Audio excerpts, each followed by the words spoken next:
I want to begin by thanking you all for coming tonight. I'm so glad to see all of you out here. And also thanks to, of course, print media and Studio Council and the Dean's Office for helping bring Catherine Lord here today. This is my first time meeting Catherine, but I've been hanging out with her work and her words and developing a sense of her thinking for the better part of this year. Even before she got to Detroit, her work has provided me with intellectual company and for both myself and others here at Cranbrook. Catherine is an artist, writer, and curator whose work addresses issues of queer theory, feminism, and colonialism, and I am so glad to have you here today. Catherine works with people and with printed matter, with archives, language, and the emotional dynamic that tugs underneath all of these things. Her photographs form wonderful text-image collections, and she writes about amazing and fierce people who have mostly been overlooked. Her recent essay, Wonder Waif Meets Super Neuter, breathes life into Valerie Solanas' story, and her other projects share other undertold stories in feminist and queer art histories. She wrote The Summer of Her Baldness, a Cancer Improvisation, and is also the co-author with Richard Meyer of The Survey, the Survey book by Fade on Art and Queer Culture, which is one of the most circulated books out of the library. So much so that Judy bought us another one. Even when she's not working directly with archives, I see Catherine creating that kind of container in her writing. Her projects hold many different ideas, people, projects, and histories together in their many tangents, tensions, relationships, and ephemeral manifestations. Today, she's going to share some past work as well as a project that is in the process of becoming. I could list the many publications, festivals, exhibitions, and universities that Catherine has contributed to, but I'll assure you that that list is long and quite esteemed. So instead, let's begin. Catherine, it's a privilege to have you here this week sharing your writing, your projects, and your thinking with us today and this whole week. Everybody, Catherine Lord.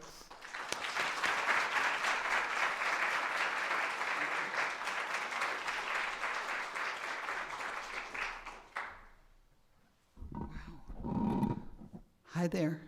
Okay, I'm good, right? I mean, you can hear me. I can read.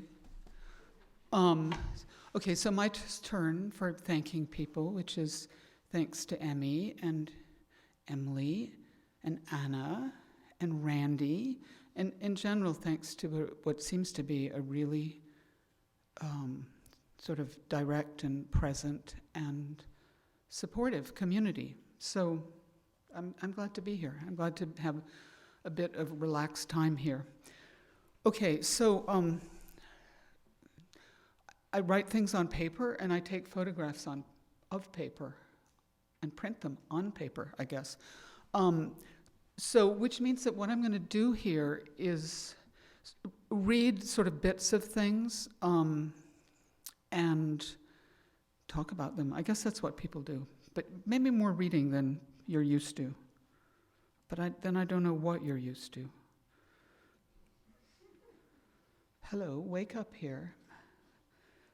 Little laptop, there we go.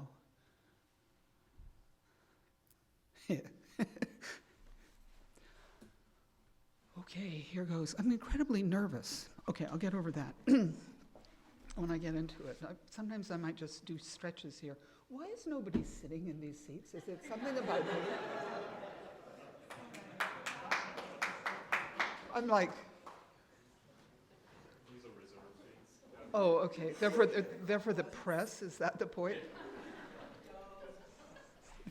Thank you. That feels better.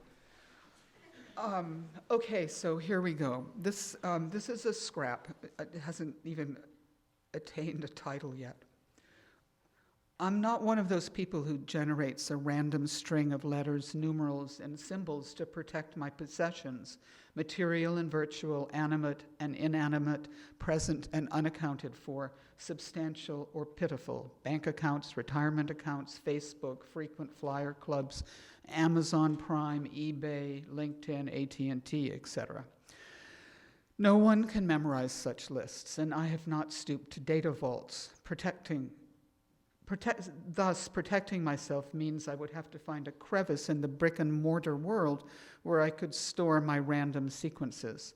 I'd have to remember that place or else remember the random sequence that would give me access to its location and or to a virtual portal which would lead to other portals.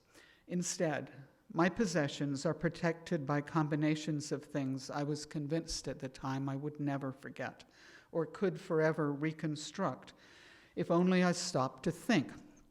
A bank account by numbers that represent a key date in the academic fiscal year, an IRA plan by a misreading of my passport made by a Turkish customs official standing in a rowboat just south of Ephesus in 1968, PayPal by a combination of the name of my first pet, a dachshund, and the name of the street I first lived on when I began to live on streets that had such names, which is also to say my porn star name or my drag king name. My frequent flyer miles are locked behind the street address of an ex with whom I haven't spoken in almost 20 years because it ended very badly. She tried to kill herself several times and was removed from suicide watch only because she agreed to electroshock therapy, which helped her depression but killed her memory of our relationship. My memory of the relationship died more slowly. Facebook is protected by a reference to surrealism in French by an art historian of some note, later paralyzed by a stroke. Surrealism being what such sudden reversals of fortune were and are all about. My New York Times digital subscription is buried under the year and hospital location of an ex-lover's brain radiation therapy. Most troves are rooted through some combination of the names of pets and street numbers of significance, even though the animals are dead and some of the buildings demolished.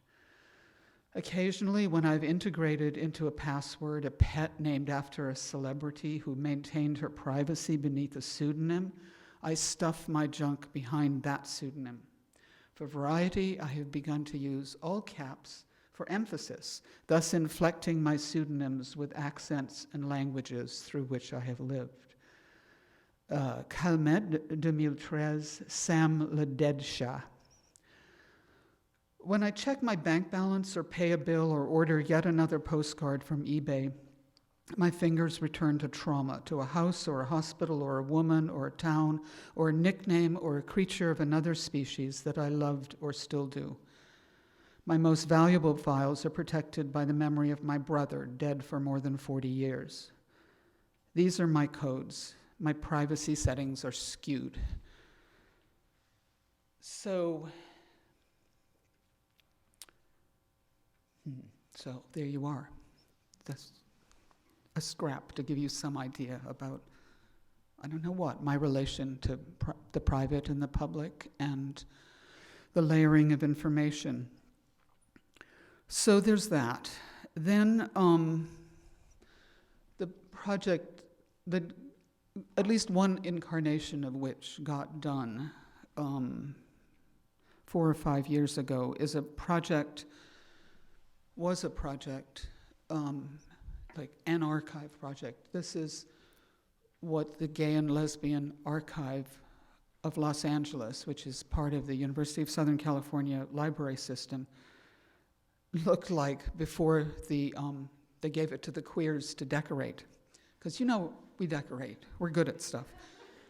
We're the gentrification wedge. Now, look at that. Really valuable real estate. It's an unmarked, like a lot of gay and lesbian archives, it's an unmarked building sitting on a major thoroughfare in Los Angeles. I don't know how many of you know about this sort of archive, but just briefly, they tend to grow out of kind of strange collecting instincts by gay people who just, particularly at a time when it was dangerous to be gay or queer or lesbian or whatever, would just amass references, whether they were medical, whether they were novels, whether they were coded novels, things published under pseudonyms, drag outfits, matchbooks, sex toys, all sorts of stuff end up in something called a gay and lesbian archive. They're fantastic. They're like the most irregular library yet, even though somebody gave them money and they bought all these fancy boxes. Anyway, so that's what an archive looks like. Tons of pulp novels in this archive. I mean, really fantastically great and trashy stuff. Girls, boys, in-betweens, whatever.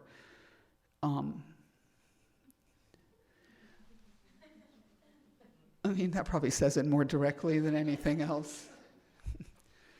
Like how things are organized is fantastic. Anyway, so they invited me to do something, and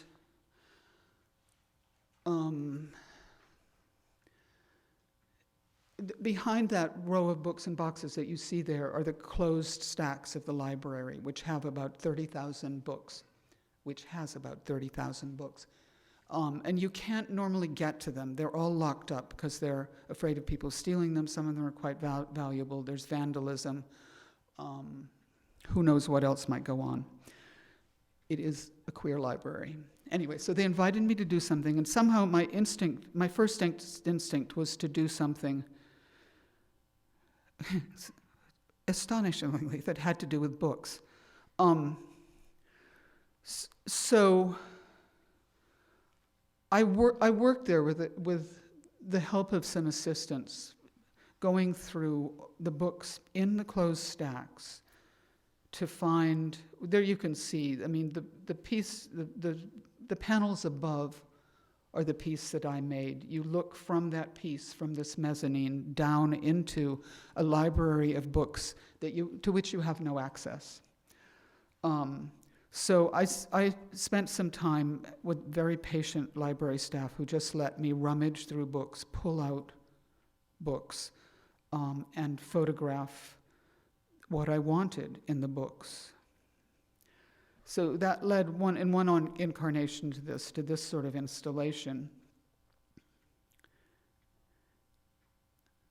And then what I was interested in was the book dedications, for reasons that I'm going to read you while I read you other things.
I love paper. I was born that way. I believe paper is gay.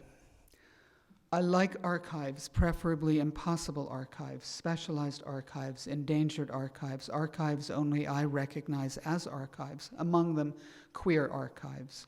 I recognize that queer archives are as much a matter of fantasy as they are of shelving.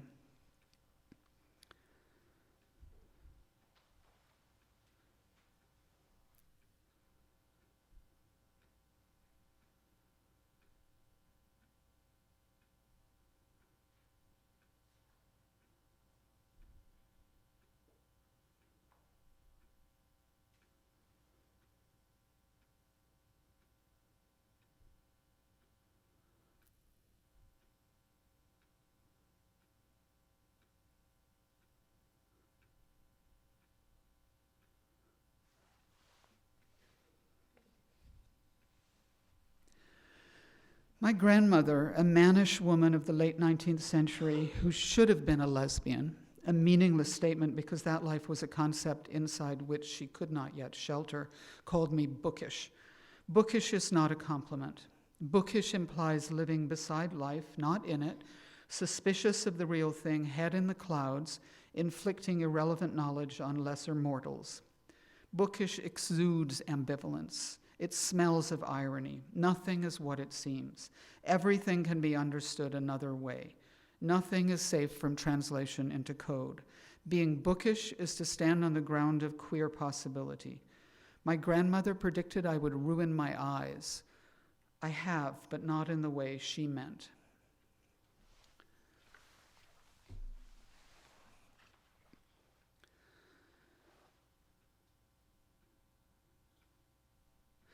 To dedicate a book is to hide the private in plain view, to splay intimacy upon a sheet of paper for any and all to see. A dedication is at once intimate and irrevocably public. It is not an inscription. It is neither an outpouring of emotion in archival calligraphy, nor a formulaic acknowledgement scrawled in ballpoint. A dedication is not vandalism. The gift made by a dedication lies not in the singularity of marks drawn upon paper, not in the autograph or the DNA or the trace of the hand, but in precisely the fact of mechanical reproduction, of an irrevocable statement made the more so by multiplication, exactly, again and again, over and over, and then more and more again through the course of editions and translations. Once ingested by technologies of mechanical reproduction, dedications infiltrate their own afterlife.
This is not a personal essay. If I were a surgeon operating on metastatic cancer, I'd use the word debulk, which means summoning patience and common sense to pick the bits that don't belong off the stuff that will let the body breathe for a few more months.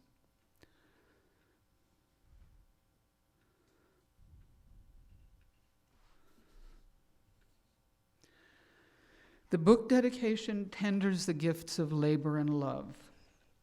A token of affection, a mark of esteem, a sacrifice of one's time. Dedication carries the connotation of binding oneself to a cause, to a tradition, or to another person. Dedications can be considered or proffered at the last minute, decided late at night or first thing in the morning, offered in homage, in thanks, in love, in repayment of a debt, in caprice, even in revenge. To dedicate a book is to place upon the page a sentiment that is almost never indexed. You must be looking to find a book dedication. Either you touch what used to be a forest, or you rely on the kindness of friends and the benevolence of librarians who notice these things. A dedication is a speech act. Just as saying the words, "I do thee wed," caused to come into being a marriage, to put into print, inside a book, the words, "I make you a gift of the words I have written," is to cause the statement to be true, to tender to another in advance the very object that the reader holds in her hands. It is to make a gift upon the material that gives the gift its existence. To compose the type that allows ink to bite paper is to join a community working together to make a culture tangible. To say it is to do it. If in truth most books and works of art are made with one or two or maybe 5 people in mind, Their staying power is a function not of numbers, but of a chain of recipients who understand a gift as something other than an invitation to barter.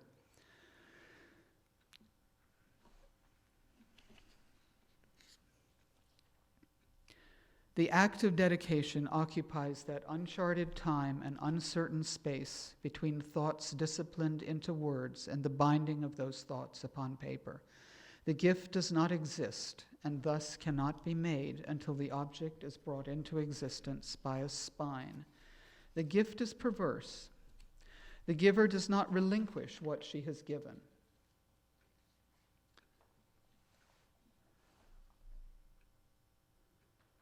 Even if she wished to do so, she could not. Rather, the gift binds its giver to the recipient, and whether or not the recipient wished the gift, she is forever bound to the giver.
Rather than accepting the proposition that gifts are best explained as a form of barter that facilitates, even produces, the movement of commodities, Lewis Hyde interests himself in ceremonies that preclude calculations of equivalence.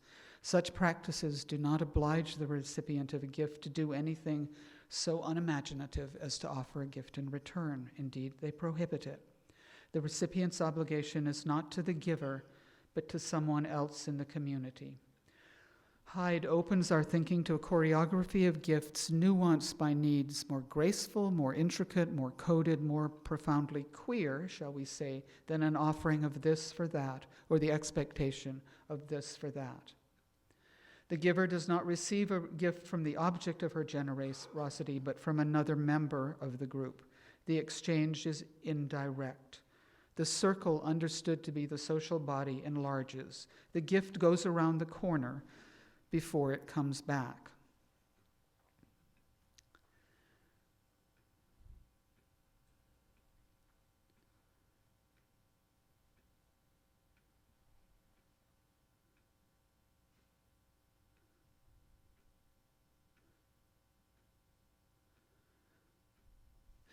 Dedications make visible a structure that does not have to answer to the cumbersome binary of fact and fiction. They not only track but spark creative thought.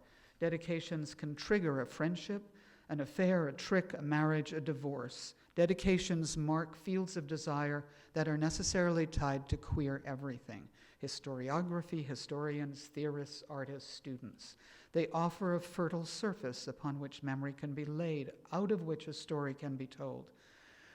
That a subtext is being written is far more compelling and, in the end, far more generative of possibility than decoding the reference. Like gossip, dedications suggest that the points are always connected.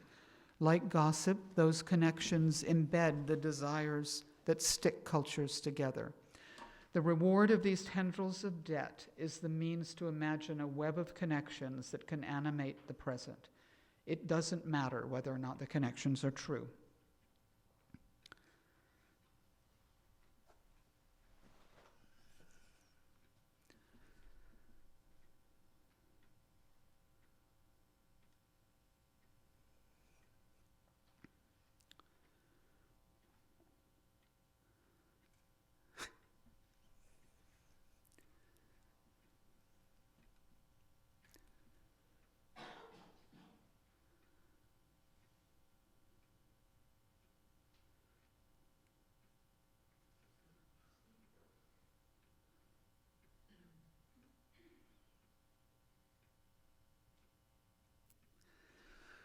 By speaking as if there were an audience, the dedication invents its audience, a kind of spatial subjunctive, a virtual address where the reader takes a seat in the audience merely by learning that such an audience might exist. Naming a recipient or recipients invites the reader into a location where she can find the possibility or the choice or the necessity or the structuring fantasy of being addressed. What is given in writing, provokes into being an audience larger than the nominal recipient. Strangers are recruited to a social imaginary. The idea of a recipient creates a community that constitutes itself by imagining the act of reception. Hyperbole equals utopia. The future pulls the past into the present. The insistence on the small detail, the unindexed, the irretrievable, rewrites the past and maps a more capacious future. Okay, end of that. That all felt very formal. It is sort of formal. It's sobering, all those books, all those gifts, all those people. It was important to me, and quite annoying to the archive, not to actually tell anybody what books things came from, because I figured I didn't want people to go chasing after footnotes. And I didn't make available my records of what books things had come from, because I wanted this idea that if somebody else did it again, a different thing would ensue. But more than anything, I was trying to sort of get at the emotion that drives people to obsessively collect or to make a culture or to do something that's actually oppositional. I mean, I was trying to get at something about the affect inside an archive without saying so directly, and certainly without putting up, happy images of gay people or miserable gay people or whatever. I wasn't interested in figuration. So, right. Should I ask if you have any questions now, since I feel like I'm just standing here talking? But I guess that is my job. I get to stand here and talk. Okay, try not to spill the water on the computer. Okay, so maybe that's like half my brain is to do that sort of thing, or to write things more or less directly about myself, or take on the job of trying to write about other artists. It's been important to me. I guess a kind of obliqueness has been important to me.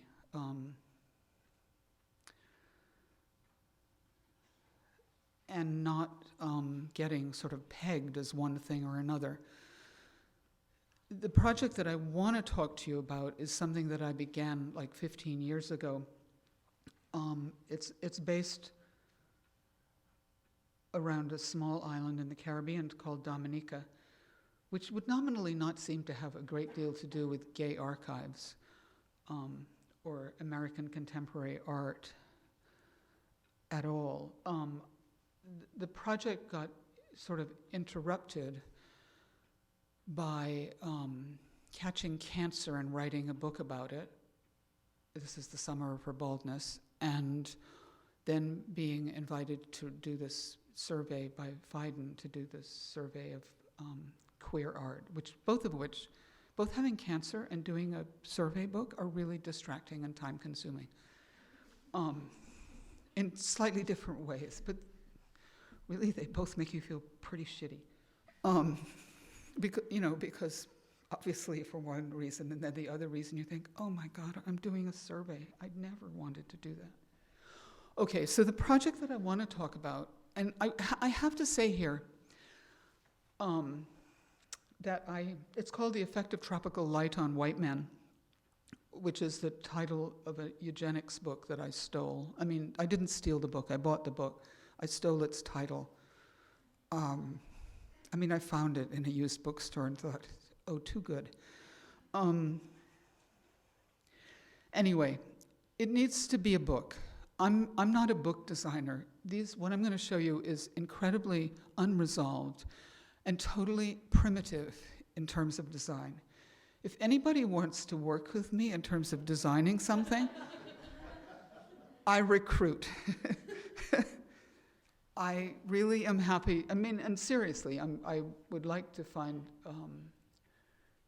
somebody that's sort of interested in the sort of thing I do and willing to take it on and make order of chaos. Okay, so the effect of tropical light, which is hard in my case. It really is hard. Oh yeah, that's a slip dedication. Okay, so this is sort of what it looks like. There are many more walls of this. This is the barn I work in the summer.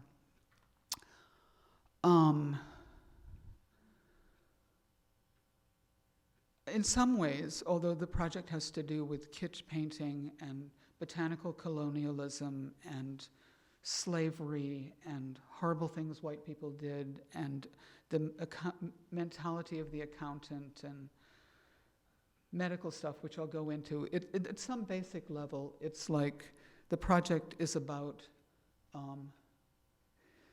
this battle between the rainforest and the book. And about working in a situation where like archives have to survive this. If you think Cranbrook had problems with humidity in this museum,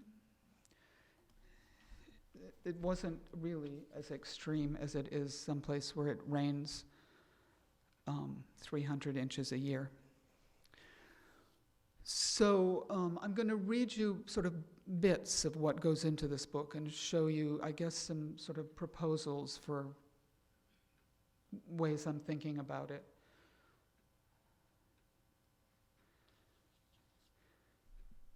The rainforest is not the trees, it's the circulatory system, not the body, the holes, not the sponge, the riddle, not the answer, the riddle being the suspension of nutrients in a waterfall that descends as rain almost every day. The solution requires a great many leaves, usually large and somewhat waxy, to form a roof. Below the roof are the legion small cisterns provided by bromeliads and orchids, as well as leaves with hairs to trap water, leaves with tips to shed water, leaves with serrations, hollow tree trunks, root systems that mat upon the earth and turn up sideways into buttresses. The entire contraption is tied together with vines, some of which are in and of themselves reservoirs, and some of which suffocate the tree which they have used to rise into the air and form a carapace over the eviscerated corpse. Other vines grow so fast that they strangle themselves in their haste. The elaborate machine that controls the water that falls from the sky is aided by the chewing, swallowing, dissolving, gulping, and sucking of a host of living creatures which together ensure that no single atom will long remain inanimate. These creatures include birds, bats, frogs, snakes, rodents, snails, earthworms, and flatworms, along with centipedes and millipedes, spiders, lichens, mosses and liverworts, bacteria, fungi, slime molds, algae, and yeasts, amoebas and ciliates, and most especially insects, the latter consisting mainly of refinements upon the idea of ant, termite, beetle, moth, and butterfly. There are holes in the machine.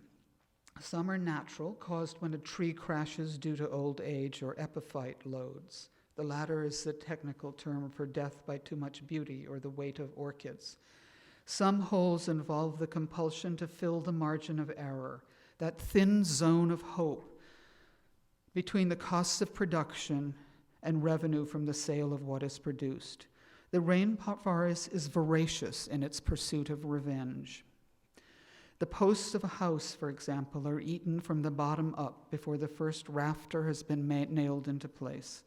The frame of the wooden bed which holds your mattress away from the floor after you have moved into your house sits every morning a tiny bit closer to the earth, which is itself fractionally closer to the ground than it was when you went to sleep. The rainforest sees the cash crop and the book, two popular forms of doodling in the margin of error, as ephemera, as matter in transit to another life form, perhaps an agouti, perhaps a Dominican returning to build a retirement home. Okay, so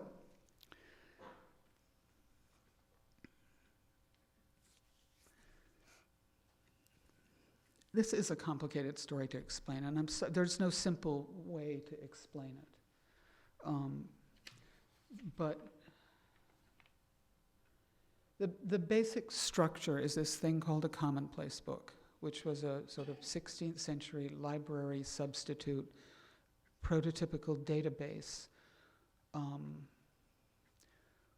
where basically you wrote down, copied out quotations. You made up, I'll explain this later, you made up headings, you wrote down things you believed you would want to know under that heading, like wisdom or hell or, I don't know, and then you'd write down all your quotes from Dante or whatever under that. So you could be an educated man. And then by the end of the 19th century, it becomes a sort of bastardized form with, you can sort of get a ledger and you can do this. So while I was in Dominica, somebody I'd grown up with as a child lent me these Commonplace books. And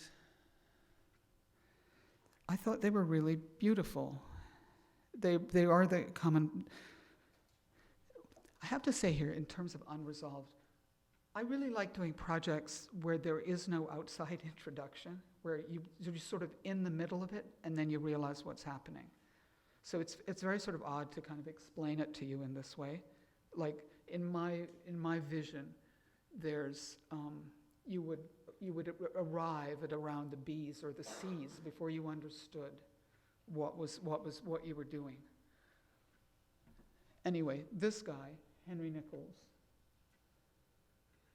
made his Commonplace books with these fantastic lists of headings that go from like abuse to woman, the unknown. Lots of them are because he was a doctor and he was a plantation owner. And he was, I must say, and there are sections of this project which are about this, he was an arrogant shit who believed he ruled the world. So, yes, so there's stuff that reflects that. Anyway, so my sort of project was basically to redo his books, to do it my way, but to do it as a kind of archive project. So Abuses, Henry Nichols, and then, Darling Mummy. Darling Mummy is a find. So this kind of stuff goes on, sort of contemporary photographs of, in this case, colonial presences.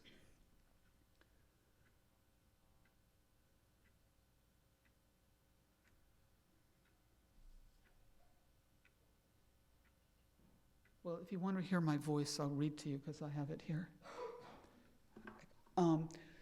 Dominica is so insignificant a speck upon the eyeball of contemporary consciousness that my post office in Los Angeles, upon more than one occasion, announced to me that the island could not be found upon its computer program and therefore did not exist as a destination for the package I wished to mail. The curator of an exhibition in which I once participated decided that I was too ignorant to know the actual country of my birth, and, without asking, transplanted me to the Dominican Republic to ensure the intelligibility of his wall labels. We are not talking about the Dominican Republic. We are talking about 300 square miles of mountains populated by 70,000 people that is its own country, albeit a poor country. Thus, an acknowledgement, a premise, a handicap, and one assumption. The acknowledgement. You cannot step in the same river once, especially in an island credited in tourist brochures with one river for each day of the year. The premise, just as thousands upon thousands of angels once danced on the head of a pin, or arguably just as the closet has varied in size since the invention of the homosexual, The smaller the dot on the margin, the more commodious the space within. The handicap. Nothing will appear in the book unless it has or can be construed to have or can be made to have some connection with Dominica.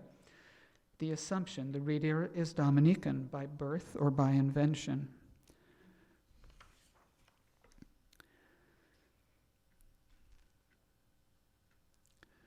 So then, as you might imagine, over time I've collected many, many quotes about archives and collecting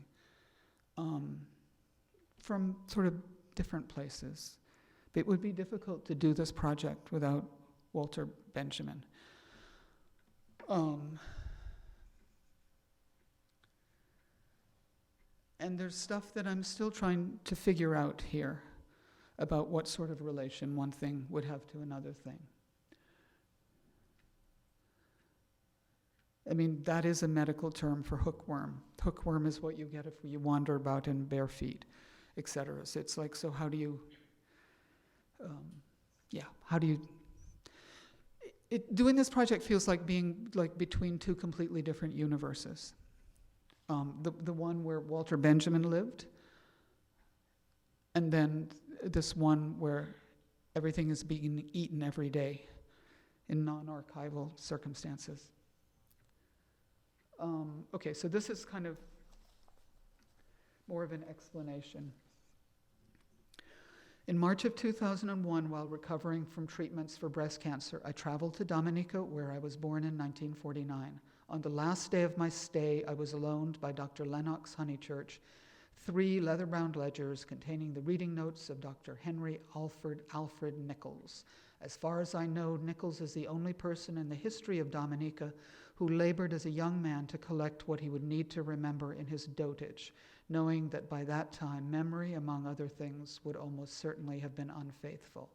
I imagine Nichols took the ledgers with him when he went to Dominica in 1875, after he got his MD from the University of Aberdeen. Memory is a project of the metropolis. Mechanisms for the storage of memory would not have been available for purchase in the far edge of the margin. It worked like this. Whatever you thought you would want to remember from your readings or from your life or from the remarks of your friends was assigned the heading under which you thought you would want to find it in the future. You determined your own headings.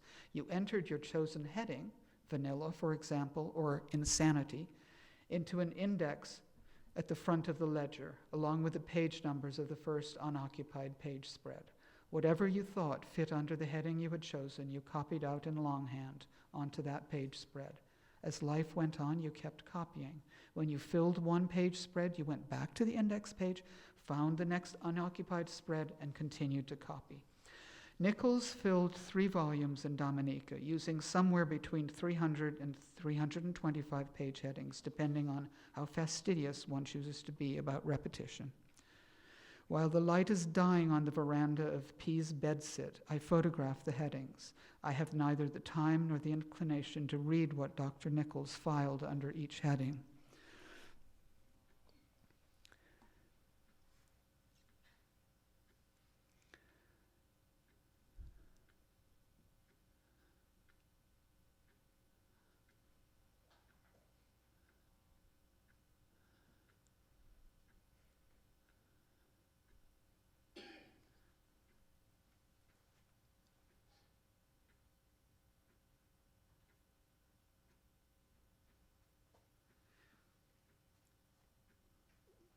One of the things I ran into working on early or presenting early versions of this project that I realize is going on is that people would think I made the whole thing up, like the island, the bugs, the archives, the whole thing. So in some weird way, it sort of returned me to saying, okay, there was a guy called Henry Nichols. He's buried here, you know. There was a person called Monsieur Émile Coué who wrote about autosuggestion. I mean, and try to sort of play with that level. In this part, I don't know. It's sort of weird to explain. I mean, this is just sort of explaining, this is like a typical career of a colonial medical officer. You write little tiny pamphlets called The Harmfulness of Bushfires. And then put that at the frontispiece on your book on tropical agriculture and so on.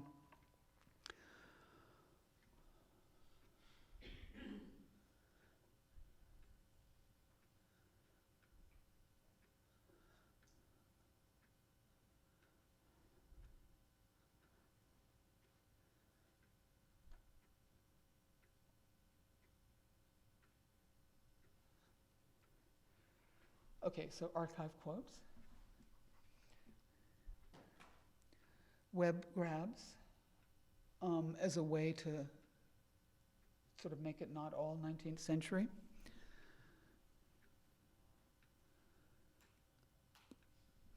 Things that are hopefully a little more oblique. You know, from Borges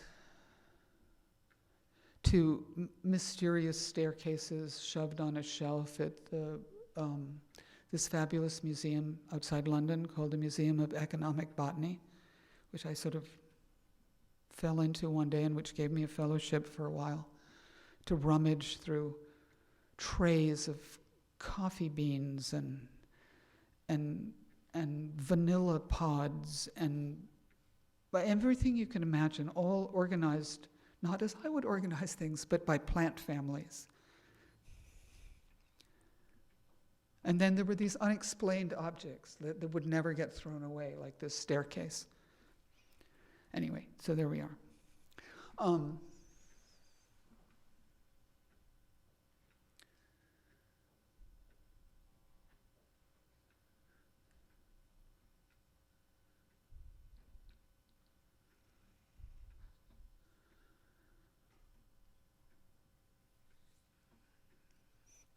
Am I going too fast for you to read, or shall we engage in questions here, or?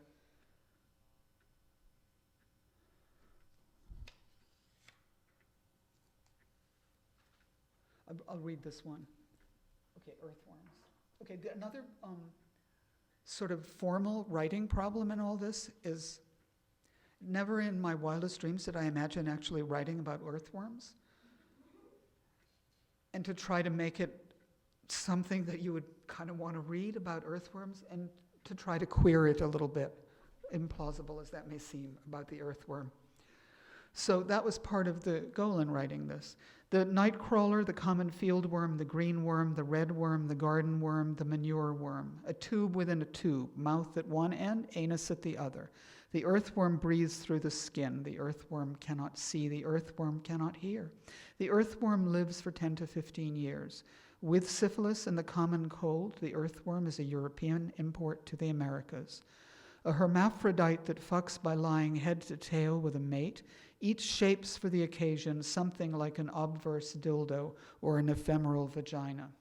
The earthworm can survive being frozen and defrosted so long as it doesn't happen too often or too fast. Darwin couldn't name another animal equally important to world history. The earthworm turns waste into black gold. Having cleansed the long colon of Henry Nichol's ambition by neglecting to record anything that he planned to remember, the trouble is that I cannot produce my own castings without reenacting his project. My friends worry about my insistence upon straining my life through that of Dr. Henry Alfred Nichols. He was a boring man, they say. You're not a boring woman. I reply that a boring subject is a challenge to structure and style. Whatever. Earthworms finished off Nichols almost a century ago.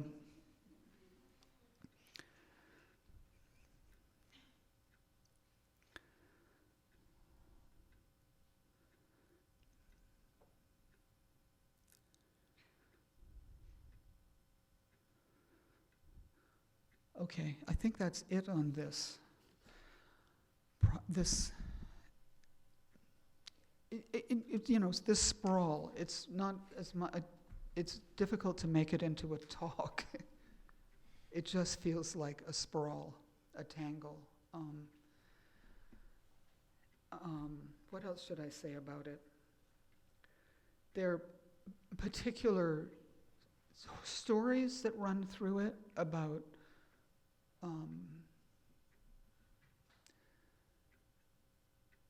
like the kind of crazy white man that actually did land on this island and either fail dismally or leave. It's sort of waves of stuff. So there are particular characters that go through it. The one figure that goes through it a lot is Jean Rhys, the novelist Jean Rhys. Does anybody know her writing? Yeah.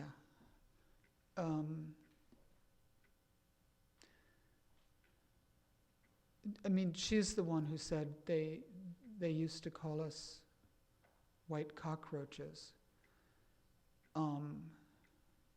Jean Rhys was a white, or at any rate light-skinned woman born in Dominica, who did a really incredible book called The Wide Sargasso Sea, which is a book that takes the story of Jane Eyre, where there's the madwoman in the attic is the Creole wife of Mr. Rochester. She's the crazy West Indian woman. And what Jean Rhys does is tell the story, reverse everything to tell the story of that woman in the attic. It's a woman, I guess I identify with this woman, why would I not? Caught. She has there is no way to get from one world to the other. And so she's somebody that I'm writing this story through. If I were dedicating it, I think it would be to Jean Rhys.